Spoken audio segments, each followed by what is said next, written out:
السلام علیکم پیارے بچوں آج ہم چوتھی جماعت کی عملی کتاب سیب کا صفحہ نمبر 44 مکمل کریں گے، تو چلیں شروع کرتے ہیں۔ بچوں صفحہ نمبر 44 کھولیے۔ آج ہم تفہیم مکمل کریں گے۔ تفہیم کے لغوی معنی ہیں سمجھنا۔ تفہیم میں ہم یہ کرتے ہیں کہ ہمارے سامنے جو عبارت دی جاتی ہے ہم اس کی پڑھائی کرتے ہیں اور آخر میں اس عبارت سے متعلق جو سوالات پوچھے جاتے ہیں اس کے جوابات دیتے ہیں۔ ہماری آج کی تفہیم جو ہے وہ ہمارے احساس کے بارے میں ہے۔ ہمارے احساس کہانی میں دیکھنے، سننے، چکھنے، سونگھنے اور چھونے کی 5 حصوں کا ذکر کیا گیا ہے۔ یہ کسی بھی انسان کی مکمل صلاحیتیں ہیں۔ مثلاً ہم آنکھوں سے دیکھ کر یہ تو بتا سکتے ہیں کہ یہ کھیر ہے، لیکن زبان سے چکھے بغیر یہ نہیں بتا سکتے کہ یہ میٹھی ہے یا پھیکی۔ اسی طرح بغیر دیکھے ہم ہاتھ سے چھو کر یہ تو بتا سکتے ہیں کہ یہ کپڑا ہے، مگر کس رنگ کا ہے یہ بتانا ممکن نہیں۔ ہمیں ہر وقت اللہ تعالیٰ کی دی ہوئی ان نعمتوں کا شکر ادا کرتے رہنا چاہیے کہ اس نے ہمیں یہ تمام احساس عطا کیے ہیں۔ عبارت کی پڑھائی مکمل ہوئی۔ اب ہم مشق کی طرف آتے ہیں۔ نمبر 1، تصویر کس حص کو ظاہر کرتی ہے؟ اس کا نام اور ایک جملے میں اس کا کام لکھیے۔ پہلی تصویر جو ہے وہ سونگھنے کے حص کو ظاہر کرتی ہے، دوسری تصویر چکھنے کے حص کو، تیسری تصویر دیکھنے کے حص کو، چوتھی تصویر چھونے کے حص کو، 5ویں تصویر جو ہے وہ سننے کے حص کو ظاہر کرتی ہے۔ سونگھنا، کھانے سے بہت اچھی خوشبو آ رہی ہے۔ چکھنا، سیب پھیکا ہے۔ دیکھنا، وہ ٹیلی ویژن بہت شوق سے دیکھتا ہے۔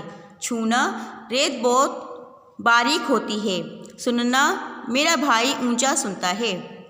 دوسری مشق ہے ہمارے سامنے۔ 21 سے 30 تک الفاظ اور ہندسوں میں گنتی لکھیے۔ یہ ہندسے ہیں اور یہ الفاظ ہیں۔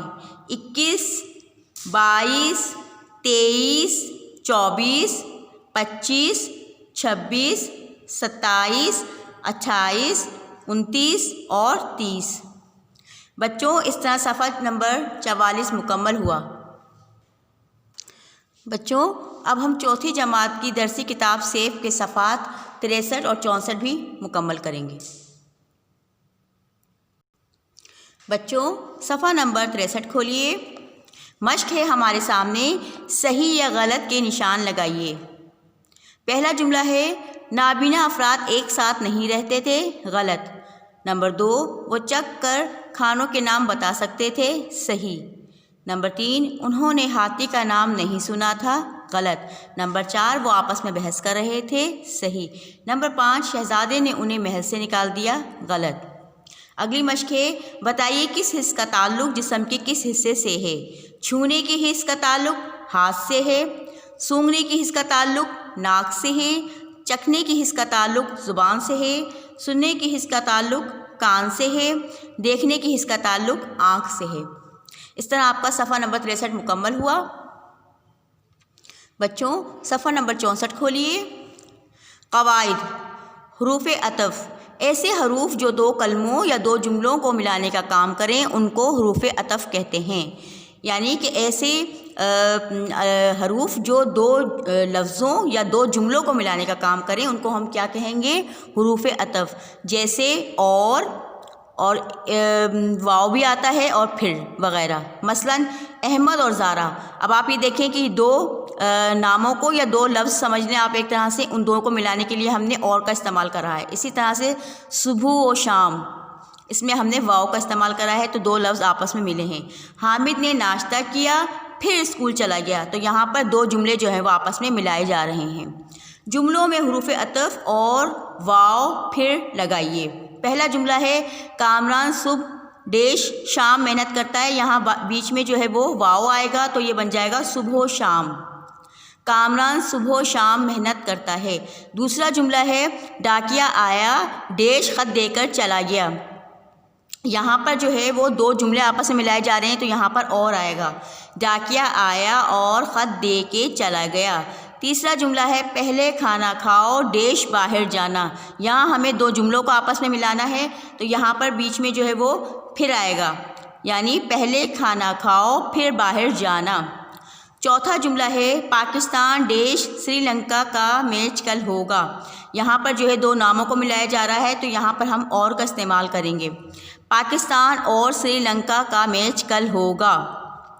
پانچواں جملہ ہے پہلے جوتے رگڑ کر صاف کرو ڈیش گھر میں داخل ہونا. یہاں آئے گا پھر.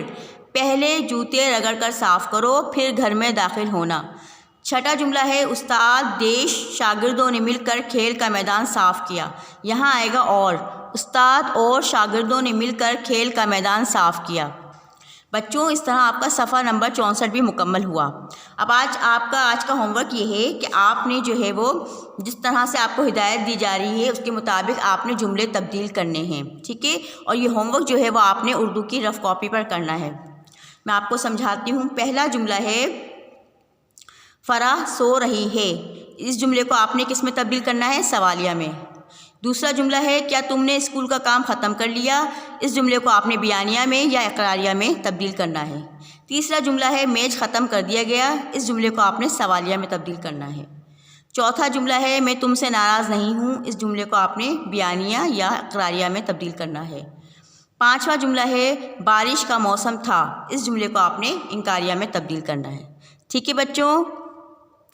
اللہ حافظ.